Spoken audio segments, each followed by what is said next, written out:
안녕하세요. 대성마이맥 통합사회 최성주 선생님입니다. 2023학년도 9월 모의고사 통합사회 해설 강의 시작해 보도록 할게요. 주요 문항만 다루도록 하겠습니다. 18번으로 가봅시다. 자, 18번은 경제 파트의 문제예요. 조건이 나와 있는데 단 이런 거 잘 항상 확인을 해야겠지. 단 수강료는 환불이 되지 않는다. 그러면 여기서 바로 우리는 어떤 개념을 떠올려야 될까? 환불되지 않아? 이미 써버렸어? 그럼 이건 더 이상 고려하면 안 되는 뭐구나. 매몰 비용이라는 거구나. 이걸 바로 떠올릴 줄 알아야겠죠. 자, 가볼게. 갑은 한정판 아이돌 포토카드 판매 시간과 요가 수업 시간이 겹치자 무엇을 선택할 것인지 고민하였다.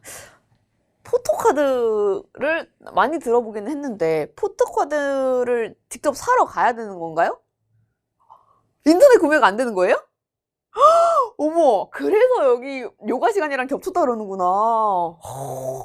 너무 신기하다. 인터넷 요즘 세상에 직접 그렇군. 자, 가볼게요. 아무튼 얘는 고민에 빠진 거지. 요가 가야 되는데 포토카드도 사고 싶어. 자, 그래서 고민을 하다가 아이돌 포토카드는 재판매 시장에서 기존 가격보다 5배 비싼 가격에 판매될 정도로 인기가 높대요. 그럼 이거 사러 가야지, 얘들아. 그지? 왜? 내가 안 써도 내가 5배 더 비싸게 나중에 팔아먹을 수 있다는 거 아니야? 뭐 대단한 포토카드네요. 자, 아무튼 결국 갑은 월 20만 원의 수강료를 지불한 요가 수업 대신 3만 원을 주고 아이돌 포토카드를 구매하는 합리적 선택을 하였다라고 나와 있습니다. 엄마한테 아주 등짝 스매시 그냥 제대로 맞을 그런 선택을 했는데 이게 뭐래 지금? 합리적 선택이라고 하네요. 자, 그러면 우리는 합리적 선택 뭘 보고 합리적 선택이라고 했었어? 무언가를 선택하는데 들어가는 기회비용이랑 그 다음에 그것으로 인해서 내가 얻게 되는 편익을 비교했을 때 이쪽이 더 큰 선택을 하면 그게 바로 합리적인 선택이다 라고 배웠습니다. 그러면 이거 바로 리을 선지로 가볼게요. 짜자잔. 자, 갑은 리을 아이돌 포토카드를 선택한 것이 편익이 기회비용보다 작다. 편익이 기회비용보다 작다? 아니죠. 편익이 기회비용보다 크다. 고 판단했으니까 이걸 합리적 선택이라고 한 거겠지. 그래서 리을 선지 바로 지울 수 있고, 자, 그 다음에 기억. 기존 가격보다 5배 이상 비싼 값에 판매되는 것은 아이돌 포토카드의 희소성 때문에 발생하나요? 가격은 왜 올라? 수요가 많으니까 오르지. 수요는 왜 많아져요? 희소성이 있으면 수요가 많아서 가격이 오를 수밖에 없습니다. 그러니까 이거는 맞는 선지인 거고. 자, 그 다음에 니은 월 20만 원이라고 나와 있는데 이 월 20만 원은 포토카드를 구매하는데 기회비용에 포함되니요. 자, 그럼 기회비용 개념을 떠올려 보면, 자, 우리는 어떤 거를 보고 기회비용이라 그래? 오늘은 해설 강의에서 존댓말 하려고 했는데 자꾸 반말이 나오네. 죄송합니다. 저를 처음 보는 친구들이 있다면. 자, 아무튼 기회비용은 어떤 선택에 있어서 내 호주머니에서 실제로 나가는 돈, 즉 가격이라고 이야기할 수 있는 명시적 비용이랑 그 다음에 그 선택으로 인한 암묵적 비용이 합쳐진 것을 우리는 기회비용이라고 불러요. 선생님, 그럼 암묵적 비용은 뭔데요? 자, 암묵적 비용은 내가 지금 선택지가 2개가 있잖아. 내가 할 수 있는 일이 1번 선택지, 2번 선택지 이 둘 중에 나는 고르는 거야. 근데 암묵적 비용이란 내가 만약에 1번을 선택했을 때 1번을 선택하지 않고 2번을 선택했었더라면 얻을 수 있는 이익, 경제적 이익이든 아니면 정신적 이익이든 간에 다른 선택을 했었더라면 얻을 수 있었던 이익이 바로 1번 선택의 암묵적 비용으로 들어오게 되는 겁니다. 그죠? 자, 개념이 이렇게 되니까 자, 월 20만 원의 수강료 를 이미 지불했고 그것은 아이돌 포토를 사러 가는데 드는 기회비용인가요? 아니지 얘들아. 이거 월 20만 원 이거 낸 거는 뭐냐? 그래, 이거는 그냥 매몰 비용일 뿐 절대 내 포토카드 선택의 기회비용이라고 할 수가 없습니다. 그러니까 이거 틀린 선지. 자, 그 다음에 디귿 3만 원은 포토카드의 명식 비용 맞죠? 뭐라고 써있어? 가격, 실제로 호주머니에서 나가는 돈이잖아? 그러니까 이거 맞는 선지해서 2번 골라주시면 되겠습니다. 넘어갈게요. 우선 오답률이 가장 높았던 11번 문항 기본권 문제예요. 질문을 보면 질문 1, 2에 대해서 예, 아니요 중 같은 답을 할 수 있는 것들끼리 점선으로 묶었다라고 되어 있습니다. 질문 1이 국가의 존재를 전제로 보장되는 권리인가? 라는 질문인데 요거는 국가 내적 권리인지 물어보는 질문이 되겠죠. 그럼 위로 올라가서 자유권이랑 평등권 그리고 참정권 이렇게 나와 있는데 이 세 가지 기본권 중에 자유권과 평등권은 본질적 권리로서 국가를 초월한 권리다. 초국가적 권리라고 우리가 이야기했고 참정권만 국가 내적 권리다 라고 공부를 했었죠. 그러면 혼자만 안 묶여 있는 이 B가 바로 참정권이 되겠네요.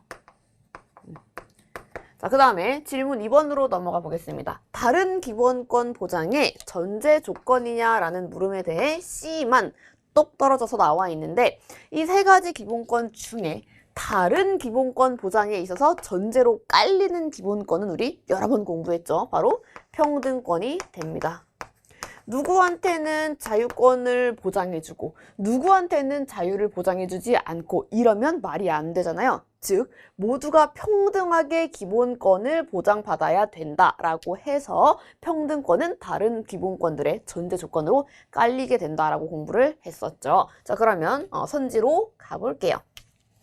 A는 가장 최근에 등장한 권리이다 라고 나와 있는데 여기 참정권, 평등권이니까 A는 자유권이 될 거고 자유권은 모든 기본권 중에 나이가 가장 많은 기본권이다. 가장 역사가 오래됐다라고 우리 공부했습니다. 그러니까 동그라미 1번 지워줄 수 있는 거고 자, 동그라미 2번 B는 국가에 너무 쉽네요. 정치 과정에 참여할 수 있는 권리냐 참정권이니까 정답 너무 쉽고 너무 쉬운데 이거 왜 오답률이 이렇게 높았는지 내가 수업한 친구들은 다 맞았겠지? 자, 그 다음에 동그라미 3번. 자본주의의 문제점을 해결하는 과정에서 등장한 권리다. 자, 자본주의의 모순을 해결하고자, 빈부격차를 해결하고자 등장한 권리는 사회권이고, 여기에는 나와 있지가 않네요. 자, 동그라미 4번. 적극적 성격의 권리이냐라고 나와 있는데, 자, 자유권은 그 특징이 바로 소극적 권리, 방어적 권리다. 우리 이렇게 정리를 했었고, 자, 그 다음에 평등권, 참정권 나와 있는데요. 평등권은 뭐 소극적인지 적극적인지에 대한 특징 구분은 하지 않았었으니까 그냥 넘어가도록 할게요. 자, 그리고 참정권이 바로 적극적 권리가 돼서 여기는 틀린 선지가 되겠네요. 그 다음에 다른 기본권 구제를 위한 수단으로 쓰이는 권리는 여기에 나와 있지 않고 청구권이 되겠죠.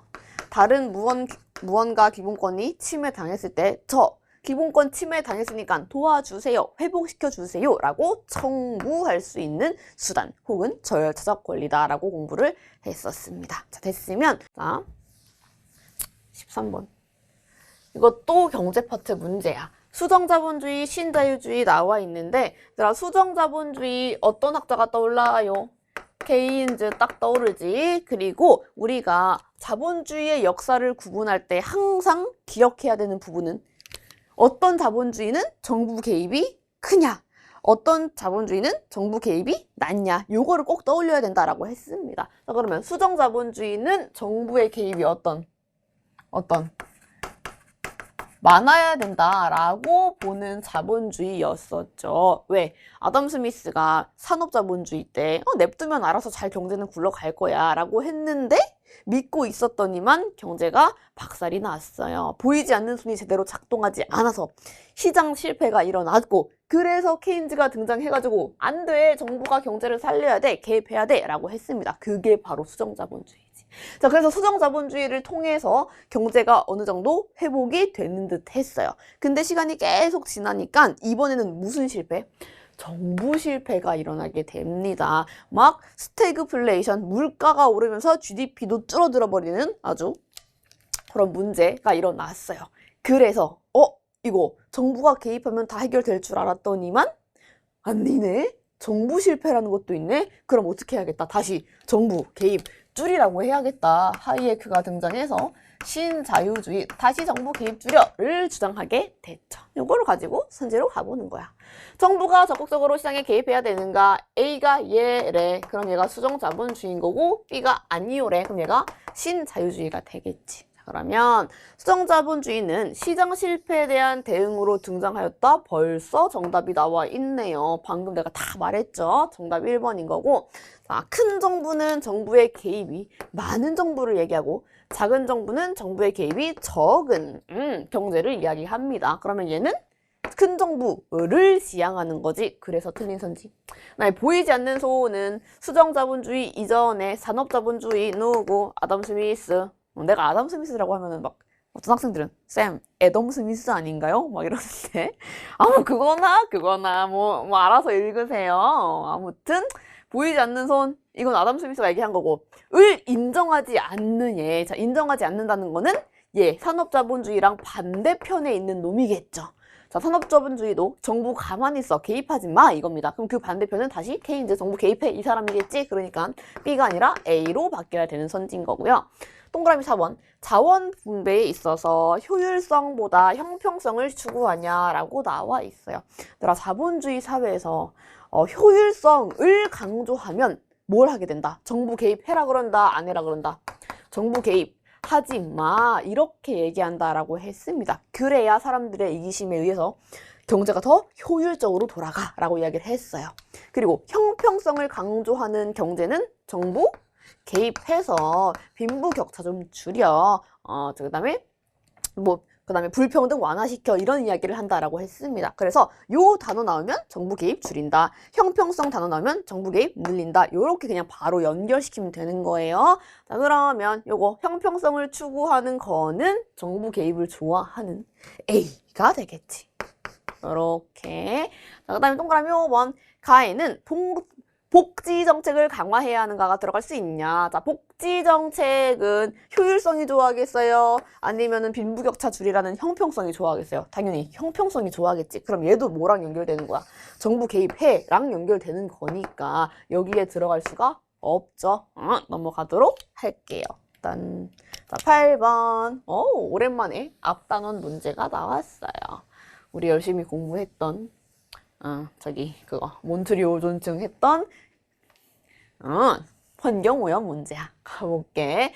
지구온난화. 얘들아, 지구온난화는 왜 일어나? 온실가스가 뿜뿜 퍼져가지고, 태양에 지구가 있으면, 열이 나가지를 못해. 그러면서 지구가 뜨거워지는 게 지구온난화잖아. 아이고, 설명해야 돼? 지구온난화 모르는 사람이 어디 있어? 자, 지구온난화가 일어나면 지구가 뜨거워지니까 겨울이 금방 끝나고 금방 온도가 올라가겠지. 그러면 봄에 꽃이 피는 시기가 빨리 앞당겨지겠죠. 이거 틀렸어. 이거 틀린 사람들은 아주 그냥 반성해야 돼. 내 생일이 또 봄이란 말이야. 꼭 기억해 주라고. 자, 그 다음에 니은 화석 에너지 사용량 증가. 얘들아, 우리 그 통사에서 자원 단원도 배웠는데 대표적인 화석 에너지에는 석탄, 막 석유 이런 애들이 있었잖아. 자, 석탄 왜 사용량이 증가했나요? 공장이 많이 생기면서, 인구가 많이 생기면서 증가했지? 그러니까 이거 당연히 맞는 선지가 되고. 자, 그 다음에 요거는 모르는 친구들 있을 수 있는데 온실가스 배출량, 지구온난화 문제를 해결하기 위해서 첫 번째 국제협약을 맺었던 게 교토의정서예요. 근데 교토의정서가 이제 끝나가니까 이거 끝난 다음에 우리 이거 하자. 이것도 지구온난화를 대비하기 위한 협약이 됩니다. 근데 이 둘의 차이점 중에 큰 게 뭐냐 하면 바로 이 부분이야. 자, 과거의 교토의정서 같은 경우에는 선진국들한테만, 야, 우리 개발도상국들은 어차피 공장도 못 돌려. 얘네는 환경오염을 시키는 주범이 아니야. 선진국 너네만 온실가스 배출량 줄여. 이랬단 말이야. 근데 이제 파리 기후변화 협약에 와서는 여기 가입한, 이 협약에 가입한 모든 국가들한테 전부 다 우리 다 같이 온실가스 배출량 줄이자라고 바뀌었습니다. 됐어요? 그러니까 이거는 오히려 반대의 틀린 선지가 되는 거지. 모르는 사람들을 기억해 주시고 마지막 정부의 정책. 그렇지. 온실가스 배출량을 줄이기 위한 정부의 정책인데 우리 열심히 공부했어요. 대표적으로는 사례로는 탄소 배출권 거래 제도가 있었죠. 탄소 배출권 거래 제도라 함은 국가별로 너네는 탄소 배출 얼마 정도까지 할 수 있어. 너네는 얼마 정도까지 할 수 있어. 너네는 얼마 정도까지 할 수 있어. 이렇게 할당량을 정해준 다음에 근데 어떤 국가는 자기네 할당량보다 더 많이 써야 되는 애들도 있을 거고 어떤 국가는 자기네 할당량보다 더 적게 쓰는 국가도 있을 거 아니야. 그러면 더 많이 필요한 애가 덜 필요한 애한테 그 배출권을 사오면 서로 이득이잖아. 그게 바로 탄소 배출권 거래제이고 이걸 하면 어쨌든 지구 전체적으로는 맞춰지죠. 우리가 배출하기로 한 총량이. 그러니까 대표적 사례가 되겠네요. 그래서 정답은 띠리린 4번 골라주시면 됩니다. 넘어갈게요. 10번. 자, 산업사회와 정보사회의 비교예요. 제조업은 공장 뚝딱뚝딱 하는 사회니까 산업사회가 정보사회보다 이렇게 높을 수밖에 없어. 그러니까 산업사회가 A, 정보사회가 B 이렇게 되는 거고 그럼 동그라미 1번. 지식과 정보가 가장 중요한 자원이 되는 거는 당연히 정보사회죠. 정보사회는 정보 그 자체가 돈이 되는 사회잖아. 그지? 그래서 이거 틀린 선지고요.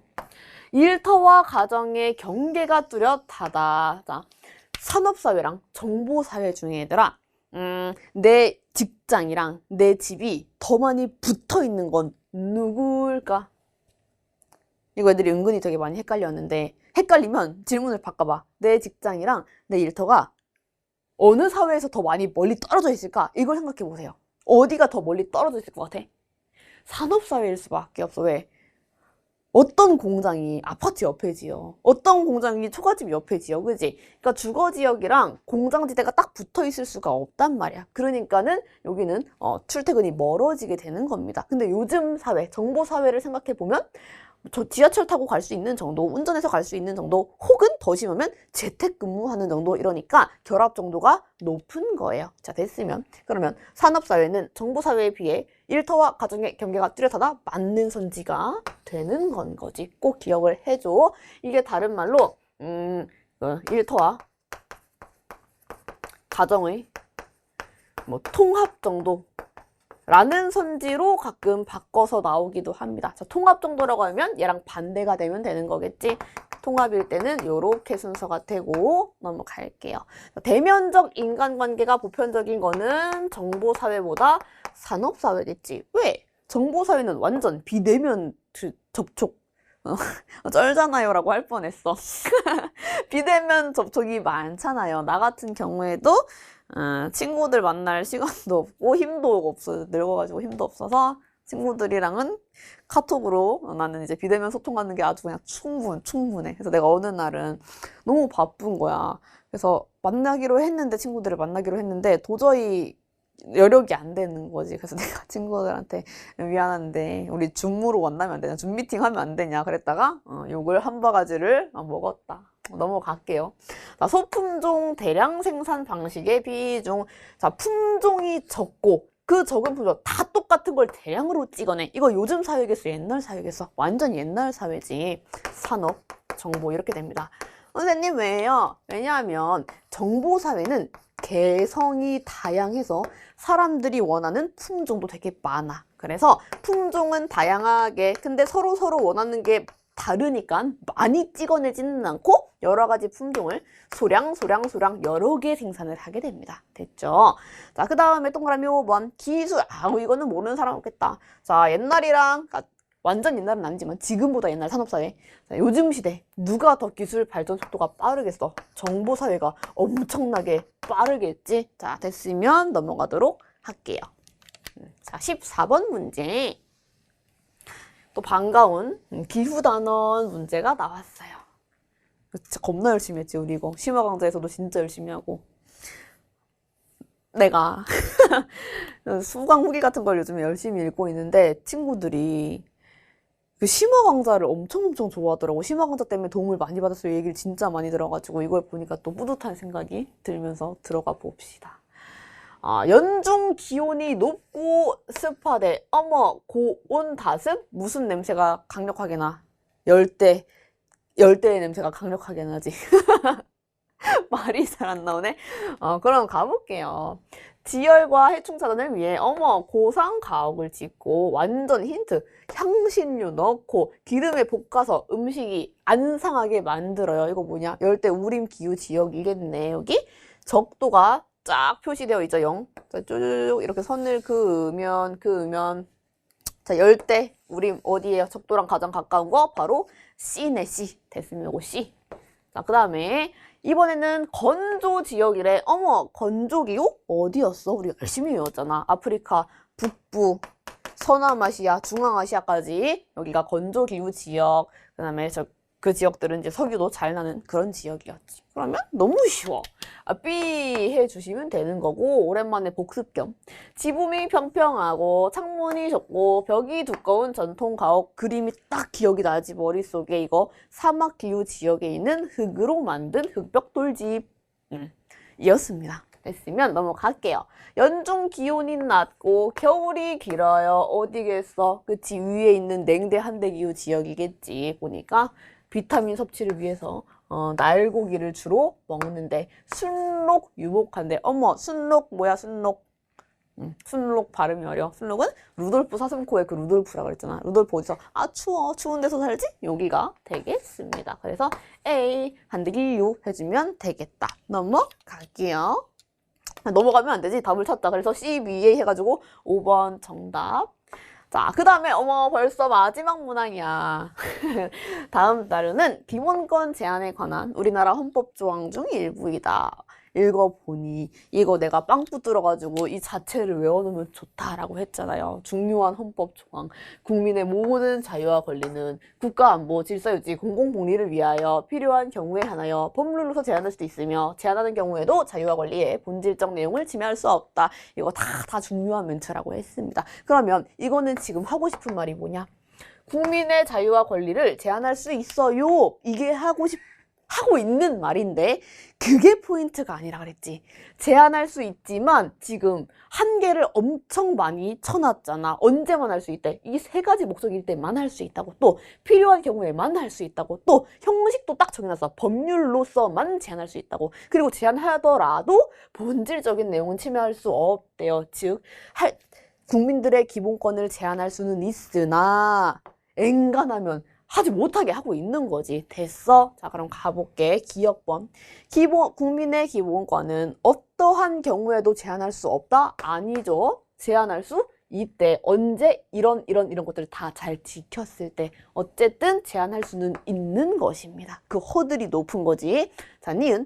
기본권 제한을 통해 보호하려는 공익보다 침해되는 개인의 이익이 커야 한다? 이게 바로 우리가 배웠던 법익의 균형성인데,